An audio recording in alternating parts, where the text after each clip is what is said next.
আমাদের খাবারও চলে এসেছে। কেমন খেতে? আমাদের দুটো অর্ডার চলে এসেছে, পাও ভাজি, এই যে দুটোই পাও ভাজি। আর যতক্ষণ বাকি অর্ডার আসছে ততক্ষণে চলো এটাই খাই। খেতে খেতে খেলছিলাম, তারপর বিদিশাকে এখন হিন্দি কথা বলতে হবে। এখন ভালো বলতেছে,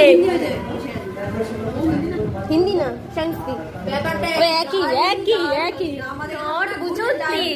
সংস্কৃত বাংলা। আমাদের নেক্সট অর্ডার চলে এসেছে, যেখানে আমরা দুটো ছোলে ভাটুরে আর কম্বো অর্ডার করেছিলাম। খেতে খেতে আমাদের নাজেহাল অবস্থা। আমাদের অলরেডি খাওয়া দাওয়া হয়ে গেছে। তো কেমন ছিল খাবারগুলো? অসাধারণ খেতে ছিল সবাই। Recommended by Priyanka. Thank you. আজকে মিনি ব্লগটা এখানেই শেষ করছি। সবাইকে টাটা, খুব ভালো থেকো, সুস্থ থেকো, আর চ্যানেলটিকে সাবস্ক্রাইব করে দিও।